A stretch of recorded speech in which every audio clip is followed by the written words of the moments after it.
Finally, serving the Delaware Valley with the best music and the best talk. The views and opinions expressed on the following not necessarily reflect that of radio station WVLT, Clear Communications Incorporated, its staff and management, or our sponsors. WVLT, Clear Communications Incorporated, retains the right to record all phone calls received during this program for future promotions. Good evening, everyone. Welcome to the Inform the Vote NJ radio hour here on Cruisin' 92.1 WVLT in Vineland. This radio hour is paid for by Steven Solof for Benjamin Romanik, candidate for Millville City Commission. As always, before the interview, let's set the tone and give some updates with my introductory report. Today's theme, neutral press versus my real origin story. Over the past several months, I've heard people refer to me as a neutral press outlet, and more recently, they even call me a reporter. Others have started to criticize my process as not being neutral enough as a press outlet, and to be fair, I understand those criticisms. Am I combing through every candidate's life story, digging for dirt, and asking loaded gotcha questions to make them look foolish? No, or at least not on purpose. I usually ask clarification questions, and sometimes my honest opinion comes out. Do I sometimes post perspectives or opinions that fall short of Walter Cronkite level robotic reporting? Sure. But my role wasn't originally to play the part of a corporate newsroom. My origin story is much simpler. I was just a voter who opened my sample ballot 2.5 years ago and realized I had no clear idea who most of the names were. From that frustration, this project began as a repository site. Find the info, put it in one place, and when the content simply didn't exist, offer to help create it. My questionnaire process. To give tonight's guest as an example, not to beat up on him, but because he happens to be here, I sent Mayor Romanik my comprehensive questionnaire on August 7th. I never got a direct response, but he's not alone. Dan Dixon, Sherman Taylor, Heather Garrison, Richard Cott, Roy Shepard, and Newell Brannon also didn't reply. Joe Dorella and Carmine Del Vicario didn't respond either, though theirs went out even earlier, on June 28th. And a lot of the aforementioned candidates gave me some form of runaround, like, give me a few weeks. It's still kind of early in the season. Well, sure. On the other hand, some candidates gave me face-to-face or radio time instead of written answers, such as Robert McQuaid, Joe Suey, and Dan Gregoire. Others responded directly in writing, such as Marissa Ronello, Carol Cossaboon, Patricia Clark Sears, and Thomas McGinty. And a few, like Dan Dixon and Rachel Green, already had campaign websites with information up, which at least offered voters something centralized, if not fully answering my comprehensive questionnaire. So the real story here isn't whether I'm neutral, it's that the process itself is a patchwork of personal campaign strategies instead of a consistent community-wide expectation. Radio and interview opportunities.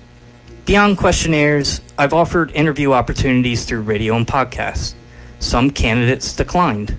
Others chose short interviews elsewhere, like with J.T. Burks. That's fine. Nobody is obligated to come through me. But if your interview is 10 minutes of softball questions, does that really meet the 2025 campaign threshold for voter clarity? That's up to the voters to decide. I heard all kinds of things about interviews too. I need more time to prepare. I'm timing it for later in the season. I need to make sure I look good for the camera. Oy vey. But to be fair and to keep score, Dan Dixon has self-made videos and an interview with Burks.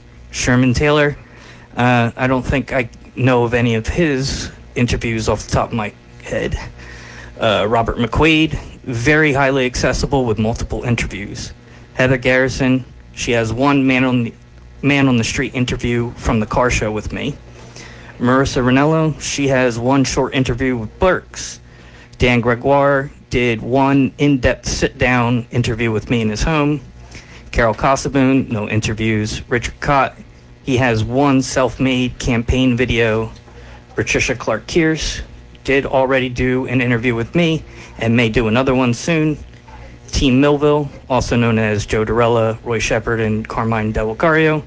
They have no interviews to my knowledge. Joe Suey has multiple interviews with both me and JT Burks. David Summers has done several appearances, including a short radio interview with me. He's going to do another interview with me after this show right now. And he also did a Man on the Street interview with me. Noel Brannon has no interviews to my knowledge. Rachel Green did an interview with Burks. Romanik is about to do one right now. McGinty has done a couple with me, or he's done one with me, a couple of Man on the Street interviews, and he did one with Red Advertising. And Victoria Broomhall has no interviews to date. So it's not necessarily about me playing favorites. It's about tracking what's actually out there for voters. They've been offered interviews. Some are choosing not to take them for various reasons. Then we can take a look at the social media landscape. Romanik has a campaign site with some posts, but compared to Dixon, who has quite a few posts, and some other candidates with some posts, the difference is notable. Still, he's not the least visible. Team Millville and Victoria Broomhall, for example, have even less. But the real problem is structural. Voters can't possibly follow all 19 candidates for Millville, plus county commissioners and assembly people races. That's why I've been pushing since day one for more collaboration and centralization. What should be election season expectations? Comprehensive campaign sites, interviews, candidate forums, centralized meet and greets? I don't know for sure. I'm just making some suggestions and helping to show people what's possible. So I don't claim to be perfect. I never wanted to be the quote-unquote press in the traditional sense. But I do want to make elections less of a Wild Wild West vibe and give voters some kind of roadmap. And with that, let's turn to the mayor. What's up, Mayor? How you doing? Good, Steve. How are you? I'm fine. Yeah, a little bit of a busy day for me, but made time to get in, and made sure I wanted to get in. I told you, I think I just, as you were talking just now, your epilogue, and you're not wrong in any ways with saying what you say.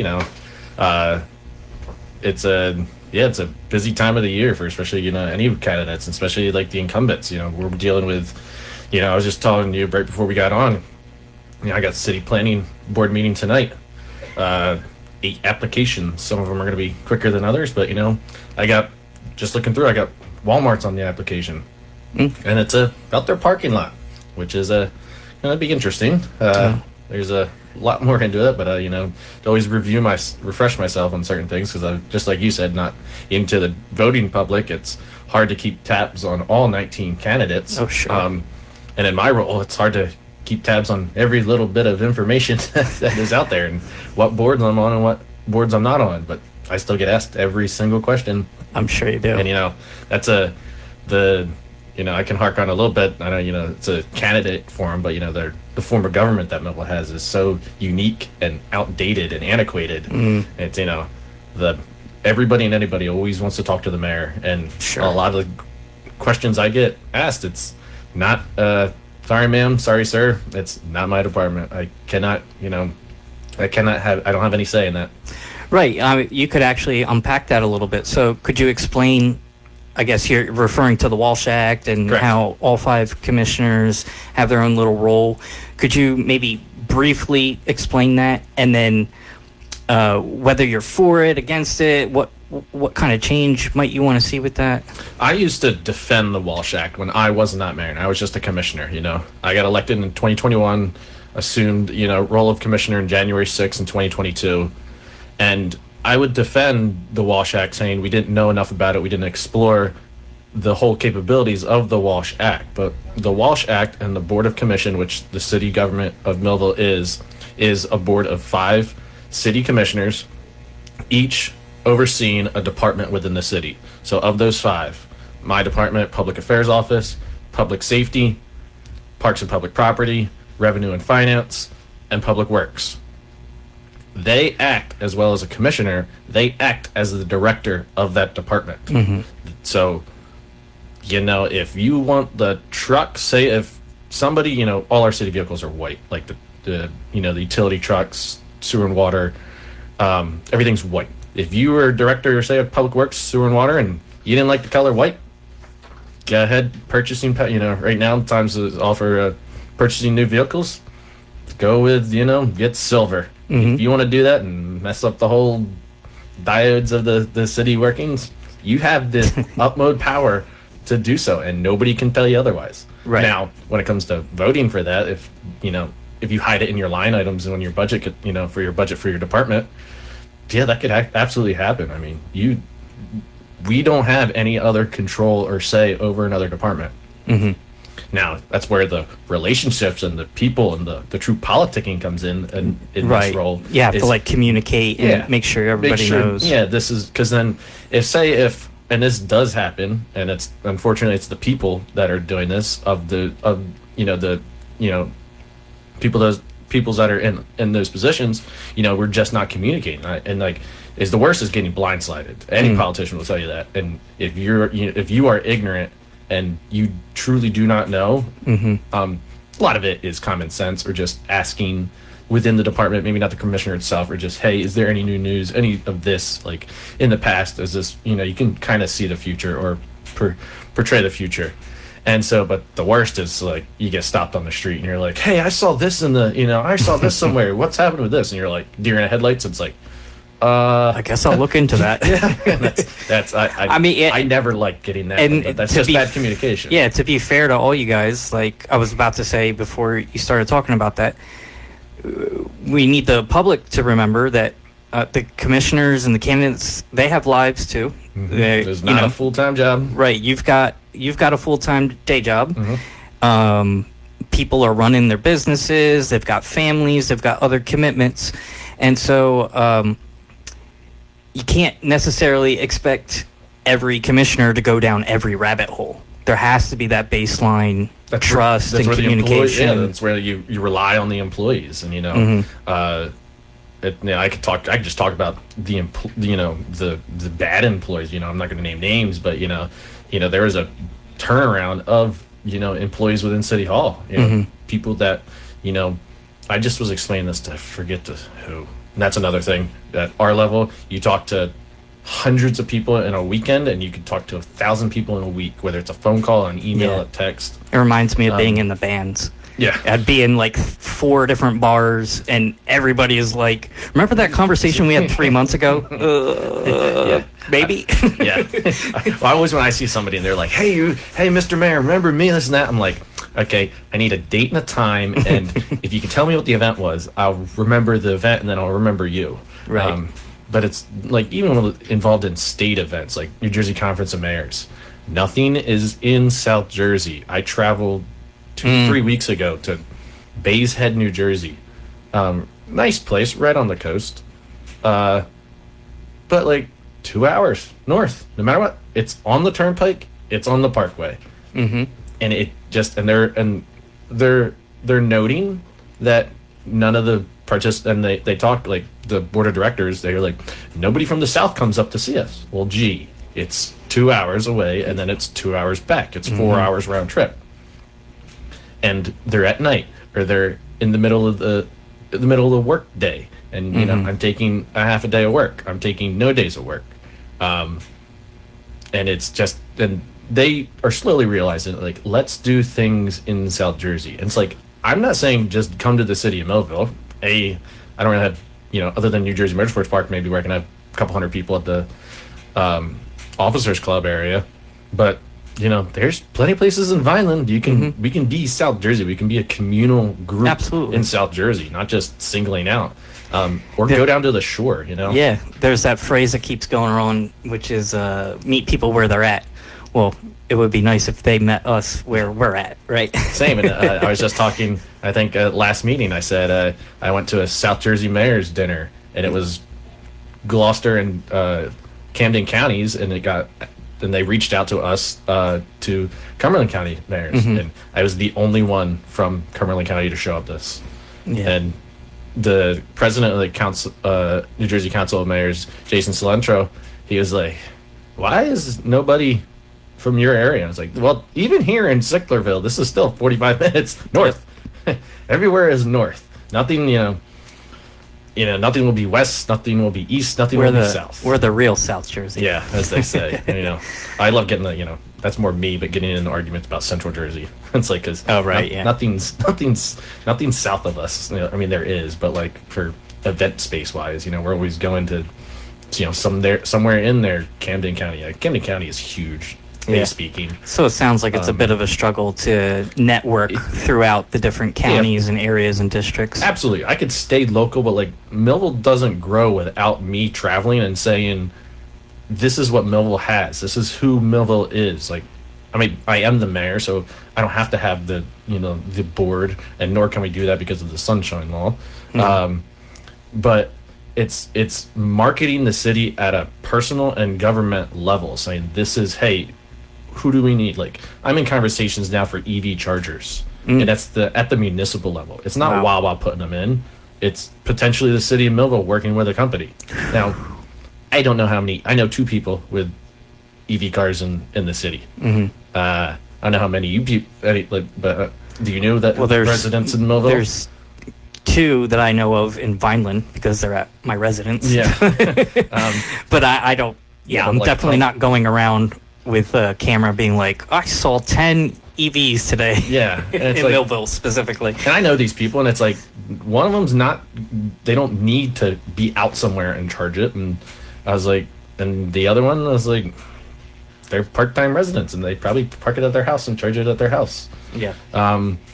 So it's like, it's an interesting conversation, but there's a conversation to start. But that's just meeting people at these events. It's just, hey, and I got a phone call today. I need property. I was going to go really specific, but I need property, and it's like, okay. He goes, well, you gave me one 2 years ago, and I was like, okay. And I was like, I'll look I'll look. He's like, you got any mind? I was like, no. I was like, that's some research inside. Yeah, it's not like flicking a light switch and then all of a sudden things happen. So so back to the Walsh Act. So that's the problem. That's the big problem is that, and Jim Quinn will tell you this. And this is his quote. Everybody's a mini mayor. Nobody wants to, and so ideally would be to change it. The last local government was Sea Isle. They had the Walsh Act. They had a board of commissioners. And correct me if I'm wrong. That'd be switching to like the Faulkner Act. Yep, you do like a mayor council, and that's like what's in Vineland. Correct. Yeah. Strong mayor, weak council. There's weak mayor, strong council. I got versed in people. When you get in politics, you can get certifications in any industry for any type of thing. I got so many certificates of ethics courses, politics, government ethics courses, this and that, all once again all over the state, Union City, way up north, but there's hundreds of different variations of government that's allowed in the state of New Jersey, and I think Walsh Act we're one of 3 right now. Ironically, at NJCM, New Jersey League of Municipalities. Sorry, that was New Jersey Conference of Mayors. New Jersey League of Municipalities, they have a mayor's luncheon on the Wednesday, and it's the fate of the stars, and I always sit with somebody that is a Walsh Act form of government. But they're at like 9,000 residents a year, and they're a short town. Oh, right. So it's like, not that difficult. Yeah. It's like, then there may be, I'm not hard, I don't even know the municipality, but like, it's way different diverse. We got 2 industrial parks. One is very built out. One is wanting to get built out. And, we have a city of 27,000 residents, and we got 44 square miles. I think the government does need to change the type of government. Has there been any effort to try and make that change? 25 years ago when Mayor Quinn wanted it, but none of the commissioners. Well, why don't you guys just put it on a resolution or something? So it'd have to be a referendum, and I think we're 0 for 2. This 4 years in office, we think we're 0 for 2 with referendums on the ballot. Wanted to combine planning and zoning boards. There's a good and bad. There's a positive and negative to any action in government usually. That got shot down. We're very bad at referendums. So that'll wait. And that's also just talking with people. I've been, as mayor, I now don't defend the Walsh Act, and I say we do need another act. That can just move, that could change the whole dynamic of City Hall and just how the city could potentially operate. People always say, look at Vineland, look at Vineland, look at Vineland. We can never compare to Vineland if we stay at this, Walsh Act Board of Commissioners. And the city of Millville in its history was not always consistent at the Walsh Act. We became Board of Commissioners in 1917, so we acted over 100 years as this form of government, but we didn't start at this form of government. So it sounds like something for whoever does wind up getting elected to keep at the top of mind or forefront of the mind. On the back burner, maybe. It's not precedent. I say this now talking into the future. It should be done, but I don't know when the time is. I assume in government there's some subsidy, some group that could probably do a study and say, this is what we recommend for this. I don't, I don't know how a city just goes to it other than this is a better way, just the blanket answer of this is a better form of government. Sure. Why? I want to know why this is better. I mean, I can give you my reasons, but I'd like some type of qualitative report or something like that. This is how this process is. This, but it's you travel anywhere else in the state and you get called. If you're not a mayor, you get called a councilman because they think of commissioners. How it works. Right. It's just it's how it is. So then, to try and keep the overall coverage fair, since that seems to be the hot topic on my social media feed, let's roll back a little bit. And could you unpack a little bit of what your background experience is and how that relates to you being qualified for not only what you're already doing, but also re-election? Yeah. So born and raised, I was born in Camden. I was an ICU baby, if that really matters. And I used to joke with my friends, I was like, born and raised in Camden. They're like, yeah. I was like, yeah, 4 days. Then came back to Millville. Born and raised in the blanket statement, in the city of Millville, I come from a great family. If you ask about my family, I think you're going to get a good response. Most people do know somebody in the Romanik family. So come from a great family. Millville's senior high school grad. I went away to college. Did some stuff for the government briefly. What do you mean you did some stuff with the government? Military work. Okay. A little bit of capacity. But I went to a military college as well, so I think I formed. I mean, anybody that goes to college will grow up because you're there from, generally speaking, 18 to 22. My college experience was a little more unique. I had tight standards. I was up at 5:30 every day and in bed by 10 every day. And as a freshman, you didn't have any dignity or qualms to you because that's what freshman life was. I was called a rook. I went to our nation's oldest private senior military college. It was founded in 1819. Millville was founded in 1866 or incorporated as a city in 1866. Gaining that experience, and that's more of a leadership. Like, if you want it to be, you can make Norwich University leadership outlook, and then, Norwich is the birthplace of ROTC, so the Reserve Officers Training Corps. And so if you want, you can join when I went through any branch, and now it is because they do Space Force training there as well. So you get that, I got experience in the United States Army, come back, and, it was the first term in President Trump, so the military got biggest raise it ever had, 2.1%. So that's why if you talk to anybody military at that time, they'll be like, they won't divulge their politics, but they'll be like this guy, anybody that gives you a pay raise, you're gonna, like this guy.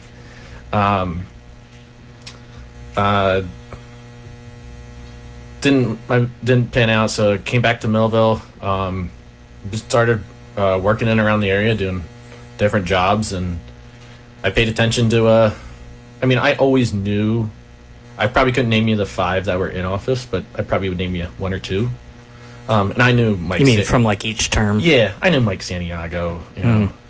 Growing up, just his Emilio and I are the same age. But when he went through his health scare, my family helped out a lot with his, with his 2 sons, Emilio. And so, knew him, but then just started paying attention and just really started, what is the government Millville? What are they doing? What is this issue? Then 4 years ago, everybody was looking at a dilapidated factory that should have been torn down 20 years ago. And, it's hard understanding the outside in until you get in and you're like, this is why, I had 4 goals when I wanted to, when I wanted to become, what you talk about. And you can't ask me what those goals are because I forget, because they go out the window and you're told to focus on something else, or because what you want is just not feasibly possible. Yeah, that happens in so many areas of life. I can relate it to wanting to be a musician when I was growing up. It's like, I have all these ideas. I'm going to be a really good jazz guitar player, and I'm going to start my own original band and write all these nice songs. And then I actually start trying to do those things, and it's like being in a band, being a band leader is basically being a babysitter. And so it's like, I don't think I want to be in a band anymore. You could probably make some political references there too, or comparisons, but we won't go there. No. Or playing my jazz guitar solos or whatever, and it's like I wind up just playing in a cover band at the local bars. Not that there's anything wrong with that. Not at all. But I didn't need to overthink. You kind of have to just step in that's the and process. see what's That's what you do. And I'm very, I love music. I'm sure we could just talk all about music. It's hard to go against the grain. And, that's, the system's already set up a certain way. You play in bands, you travel around, you get good enough, then you play at bigger venues and bigger venues and bigger venues. Sure. And then if you're at the right place, right time, anything is possible. But the idea was you were watching from the outside. Then once you actually got in and see what's happening on the day-to-day, how the paperwork works, how the regulations work and all that, you can't just walk in and do whatever you want. Correct. And it's like who, and it's the budget for what department, and how that all that works. And don't tout me as the master of everything. That's not my department, so I don't need to I don't need to know. I'm kidding, people. But it's how and what the department uses that money for. So I got on and I was Commissioner of Parks and Public Property. That one of my goals was to paint and replace the seating in the chambers. It was out, remember, brown paneling. I wasn't even commissioner. I switched at that point and they painted it white. It looks so much nicer in there because it's more modern, and they changed the light bulbs out. Just a little TLC, right? Yeah, and it's but it's always, you look when you're in government and you go to another government, and we don't have to go far to look at governments that have upgraded and updated, and it's just so this is what it could be, and you're looking around and you're like, yeah, but it's who paid for it, where'd it come from, nothing's free, nothing's cheap. Who gets the contract. It's right. When I was learning how to program websites and video games and stuff, one of my mentors said, it's always easier to imagine the ship than it is to build the ship. Big time. So yeah, big time in government. You were watching from the outside, then you went in. I had no idea about Levoni on the outside. Not probably. I wouldn't know either. Could I ask the then commissioner? Probably, sure. I know Jim Parent, very well, and probably could have went up right to him and say, hey, what's the forte? What's what's happening? What's the good, bad, and the ugly? There's a lot of ugly when I got in. We could talk. I don't know how much you know, but I get a lot of information. I'm sure you do. I could tell you everything. As I get more involved in this, everything turns into a rabbit hole. Am I going to actually read the middle mile broadband grant for 400 pages that it is? And I actually got pretty far so that I could understand what was going on when it was going on, or I guess it still kind of is, but everything turns into a 500-page read or whatever it is. So anything else you want to add to your background experience?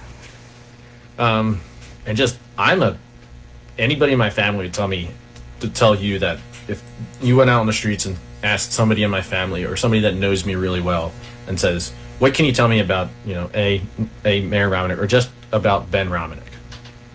I am extremely outgoing. I will hold a conversation with anybody. You can drop me off in the middle of nowhere. I will talk to that guy wandering with the stick and the bag over his shoulder. I've seen you out and about. So I will hold a conversation with anybody. And I think that's good, being a public leader and being in politics. Now, we close the door and I can say something completely different. We can turn these mics off and I can say something completely different. But it's being able to relate. Sure. There's a lot of people that, I don't know everybody in the city of Millville. Not everybody in the city of Millville knows me. And that's okay. It's not okay that they don't want to know. When they, there's so many people that just like, I don't care. And it's like, you should. I'm not forcing you. And like, I don't go down. And it's just that, especially my generation. So I'm 30. I got elected when I was 26. I don't know if everybody knows this, but I am the youngest mayor in the city of Millville. I became the mayor when I was 29 years old. Ed Salmon, I thought, beat me. He became mayor when he was 30. And it's like, these, like Dr. Ed Salmon, I got to know him being in office. Ethan Aronoff, I got to know him being in office. And these, pillars of the community, and especially Ethan still is, directly involved in the library.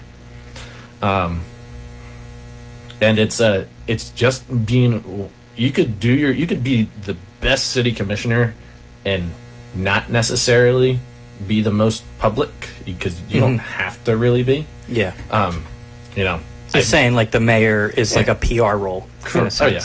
And even not as mayor, just even as commissioner, when Lisa was in, Lisa Orndorff, if she couldn't go to an event, I was going to an event on behalf, and it was it worked like that way for the solid 2 years, and now it's I go to and have been going to almost every single event.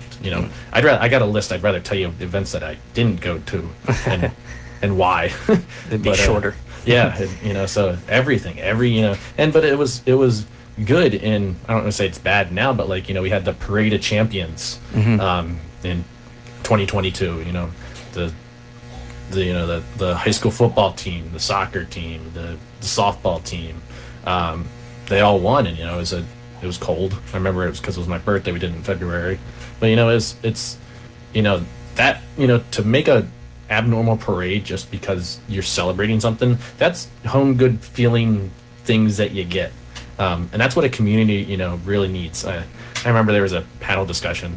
It was at this New Jersey Conference of Mayors, and it was talking about resiliency after events in your community. And I was like, what? I don't need to do, I don't need to waste my 15 minutes and just be like, the community comes together when it needs to be. And, we sure did, earlier this year, and I'm not going to, the citizens that knows exactly what I'm talking about. I know you're too. Yeah. But the turnout, the positivity in such a negative time is just unimaginable. And so I didn't need to waste my time. I know the city of Millville very well. I don't know the true ins and outs. I got better definitely being in here in this position for 4 years, but that's just one thing. Just knowing the city. It's knowing their people. Yeah. Knowing who to call, how to get things done, that kind of stuff. And I remember gaining relationships with people that I didn't necessarily have a good rapport on or good working relationship with. I definitely and going and gaining their respect and attitude towards for both of us on one another. I don't have to like you and you don't have to like me. I'm not forcing you to do so, but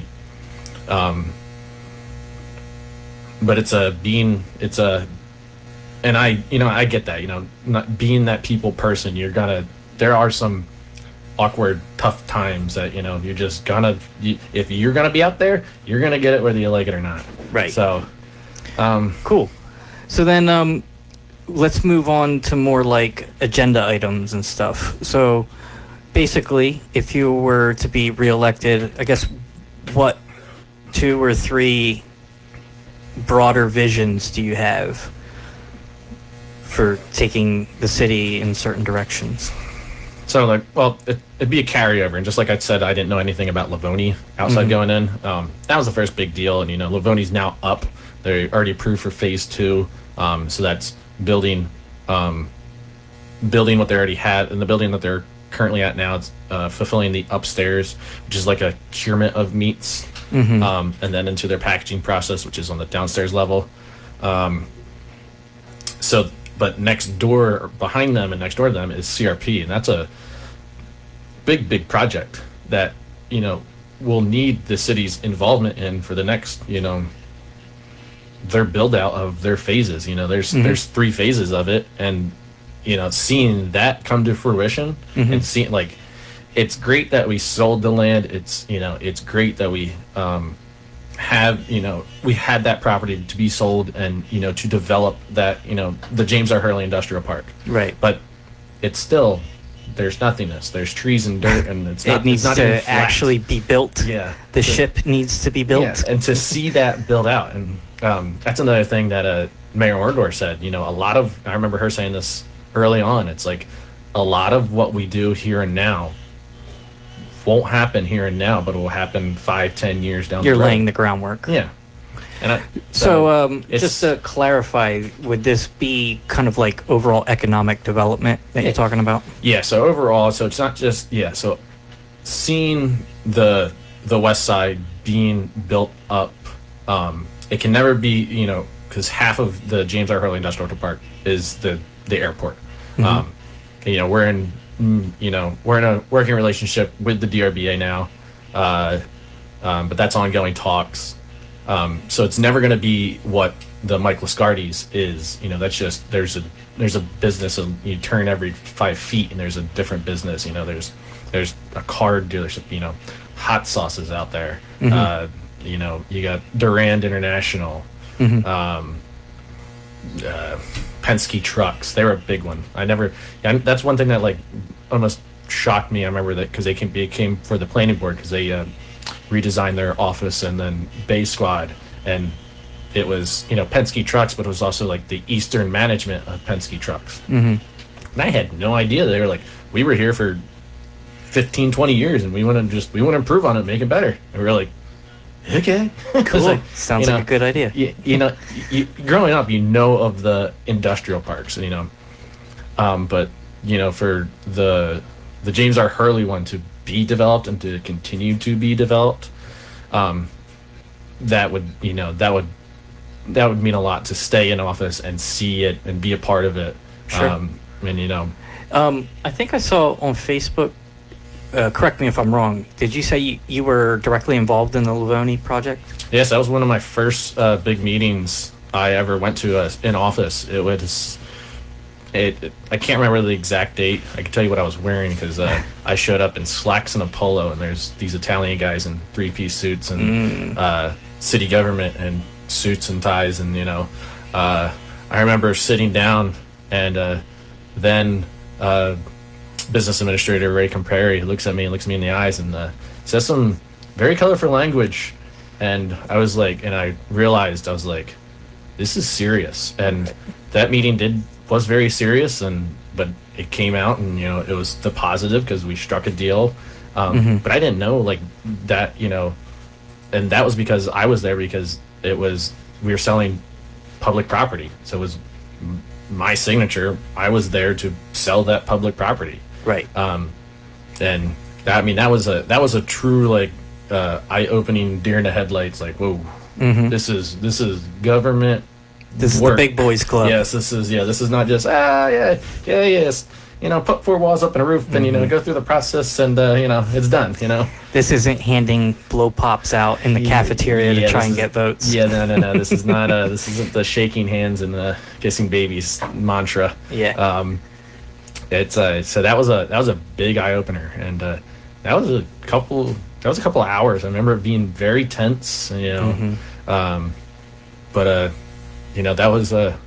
that was pivotal to see it, and I didn't know obviously how outside looking in, how close and far away both we were and they were at the same time. But that was great to see. You know, see it be built, and then the grand opening of it. I remember the opening of it. It was incredibly hot. Sure.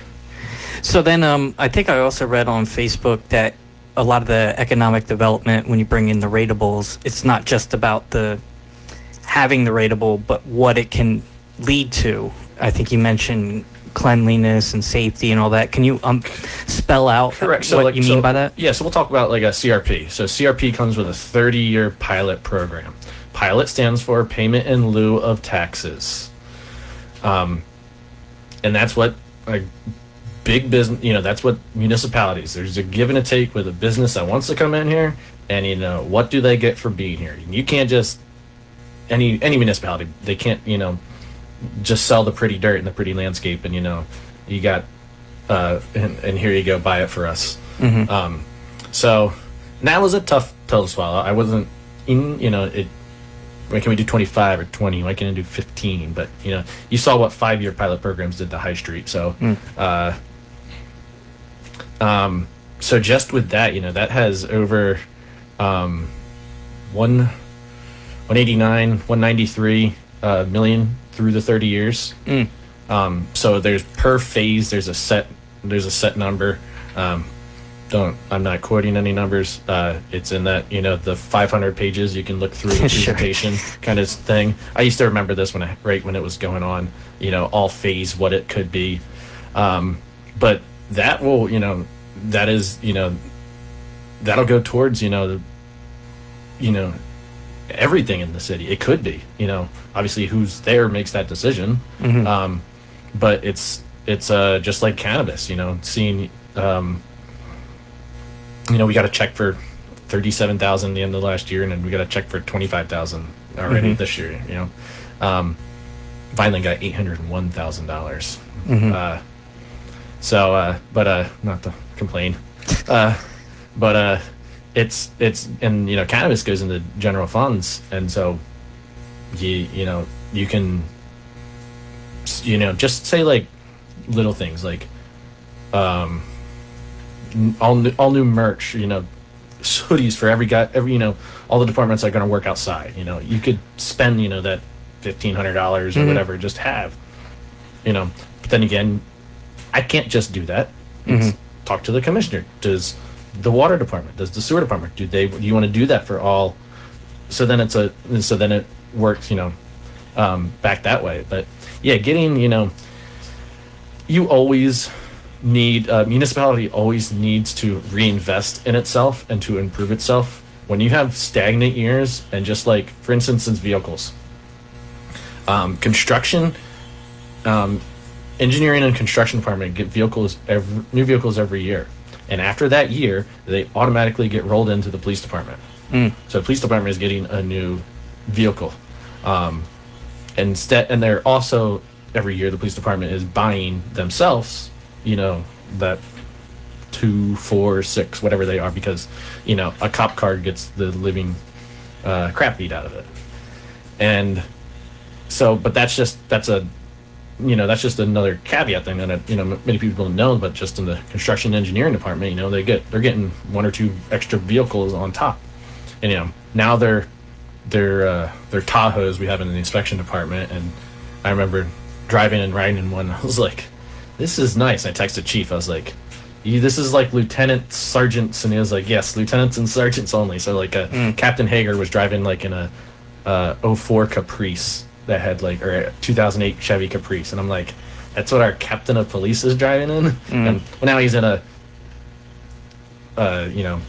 22, 23, 24 model year black Tahoe, which is right, what you more see, standard. Yeah, what you see, what police department should be riding in for command staff and so on and so forth. So little things like that, but So you're saying like the overall, it's just economic development in the ratables just adds to the general pool of funds that you can use to solve all kinds of problems. Yeah, it's just like little things like the Parks Department did a big LED light bulb upgrade for like all the city lights, what we call acorn lights. They look like an acorn. LED light bulbs on them. Just that's saving the city money, but also it looks better because it's brighter. Brighter becomes safer. a lot of things, unfortunately, it's like, when we have, brick problems because of trees and we get the bricks redone, that's contingent with, like, for instance, High Street is getting repaved, and they're getting, it's getting repaved, but it's also getting bump outs, which decreases the distance of travel between a corner to a corner. Now, the big negative to that is we're going to lose parking spots. And I don't know if you pay attention to city meetings, but parking is a big issue. But per DOT, we're going to lose as minimal of parking spots as possible. What that does curb, say for the Chinese place on Mulberry, you can't. What you won't be able to do is pull up, get your meal, and get out of your car because there'll be a bump out. So the quick stop and go won't be happening. That's an example right there. Sure. So High Street is going to get changed. From 49 all the way to Harrison. There's going to be a big design change, and they're going to do it during the winter, supposedly. But we're not going to pick up the bricks if they're going to rip the sidewalks off and put a new sidewalk down. If they're going to rip the road up and just ruin it anyway. Right. So there's always a process to everything. It's just like Pleasant Drive, Of course. That's been set to get repaved for 3 years now. And it finally went out to bid last meeting to get, for the bid to go out to get paved. But it's like the water and sewer pipes, we got the state told us, the whole lead abatement thing, that's, that was still an ongoing process throughout the home, any home that was built. Another roadblock, pun intended. Yeah. It's like a road should be paved, and it's like, but there's, you got to realize that, I feel for like when, and we're not a giant city like Philadelphia, but when you see like a 30-inch water main break and, it flooded the, Fishtown section of Philadelphia. And when was the city of Philadelphia formed? 1760s, 1777, right around there, right before there. So we're not that old, but we got a lot of old stuff. I remember, previous commission approved it, but we went through it with the 5th Street paving right by the railroad tracks. And they're digging up the pavement. They struck an underground, unmarked fire hydrant. And it had water still.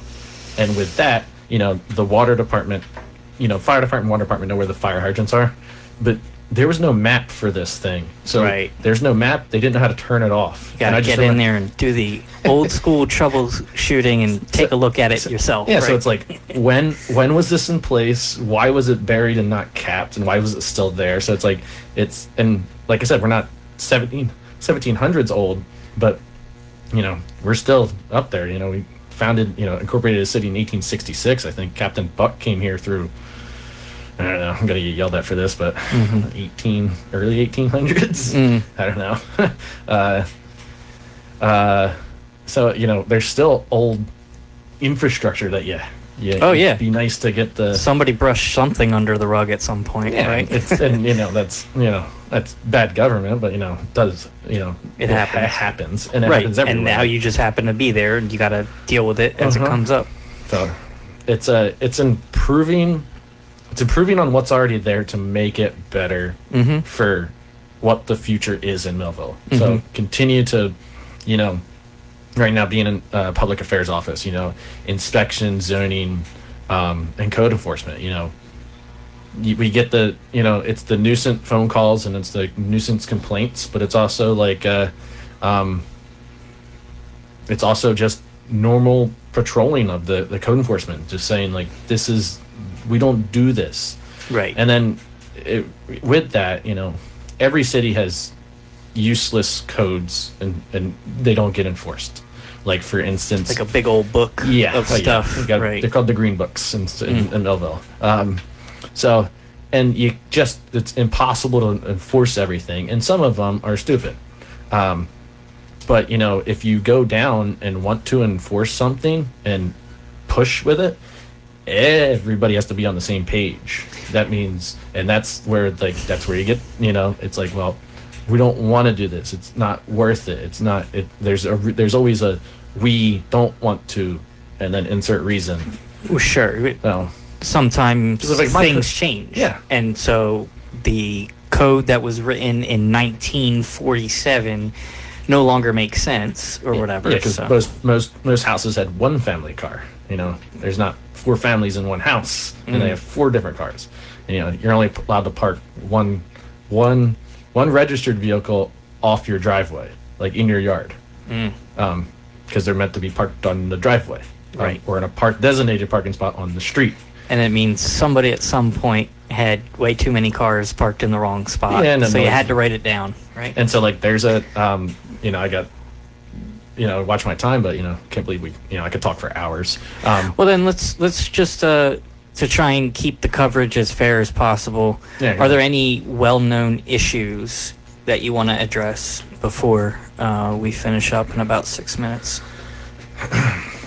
With that I have or want, just as a part of like whatever your overall campaign messaging would be, as in like I could rattle off a couple off the top of my head, but I would rather know what you think is probably most pressing. Obviously with the all retention of all employees, but that the public safety element to have officers, police officers, and EMS, EMTs, firefighters, everybody in public safety that there's a monetary thing to that. Mm-hmm. We did solve we solved those contracts, and they're not quick, they're not easy, but to those contracts help everybody in those entities to want to work. I want you to I know Millville's not the prettiest and the easiest to work in, and it's very stressful. It's stressful for people in City Hall, for all employees, all 273 employees that Millville has, and it's to create a better working environment. So is that is that scheduling like hot coffee getting delivered to in the cold when the first cold weekend for Alpha through Delta squad, those guys. That's the director of police, to do that. I gave him cookies a while back. But it's to improve working in the city, but that means, that's through all, public safety is utmost enforced. We do need new fire trucks. I'd love a substation, but, I read an article recently, volunteers just in New Jersey and nationwide are like taking a down turn. And we're a mixed-use firehouse, and especially for you'll see a police car, you'll see a cop car every single day. That's just their job to protect the city. But you don't necessarily see a fire truck or an ambulance, a mobile ambulance every single day until you need it. Well, sure, yeah. And so, and it's great what we have, but to bolster those departments, that'd be excellent. That'd be excellent, because then that just that's one aspect of the city, but that's in conjunction with we have this that 30-year pilot program. The city is all one big circle, theoretically, and to work in all aspects of the city government, work with public safety, let's get safer streets, let's get better roads, work with public works, let's get a docket of like what's a like, I know that and they do have this, but like what's the worst roads, and like prioritization. Let's pave this one. Like I live in West Millville, people that are watching out there, Smith Street, that connects Carmel Road to 49, that's been patched up forever. It's not that long, but why doesn't it get paved? Because probably not a priority. But streets and roads, the infrastructure, we upgraded 3 pump stations to be accessible. I talked about that as well. We need to be ready for development to come in and not say you got 6 months before we do a force main upgrade and then we'll be ready to have you. Now the biggest fight is just Atlantic City Electric, business needs 300 kilowatts. I'm like, good luck. Yep. So it's just being ready for business to come in and then bolstering what we already have. For everybody that works for the making Millville. sure that all the city employees are well taken care of. That way they want to stick around and work longer. So the citizens feel safe. Nobody gets poached. Yep. Your citizens feel safe. The public will then, see more. The vast majority of the public doesn't see what is happening. They only, and they read a lot of it, unfortunately, on Facebook. But there's no Millville Daily. The Daily Journal doesn't cover anything. We were in the press, but that was the Levoy. That was, that was a good thing. But that's the Levoy. It's not the entire city. Right. So just continuing to do the good job and, grow the city, from the inside out. And, I'm not going to change who I am, but I'm going to continue to grow as an individual and, as a person within politics. This is that's a statement that I hate. Sorry, that's a strong word that I really dislike is I'm not a politician when somebody says that. Sure. No, you will have to be at some point if you want to be. You don't have to play the game and do this, do that. Nobody's requiring you. The public won't like it. The rest of the commissioners won't like it when you're not doing that. Because you're there for the city of Millville and you're there for the residents. Right. We get elected by the people of Millville, and I respect that a lot. So everybody that calls, I respect, everybody I talk to, there's that at least that basis for that. So, right. All right. Well, that about wraps up our hour here. Again, everybody listening out there, this is Mayor Romanik, who's up for re-election. Election day is in about 3 weeks. 20-some days. Yeah, 20-some days. And so next week, I will be having a non-candidate on for quite an interesting topic. Cool. So tune in for that. And immediately following the show, I'm going to be interviewing Dave Summers, who's also in the Millville City Commissioner race. So thanks for tuning in. Check out Mayor Romanik and his campaign messaging, and check out everybody. Give everybody a fair shot. And I'll see you next week. Thank you, Steve. Thank you, everyone. Thanks for coming in. Appreciate it. Yeah. It's the sale you've been waiting for. Hi, Larry Leonelli here, owner of LA Mail, fine men's clothing and formal wear store, and I'm celebrating 50 years in the menswear business with a year-long celebration with 30 to 50% off throughout the entire store. I'm clearing the rack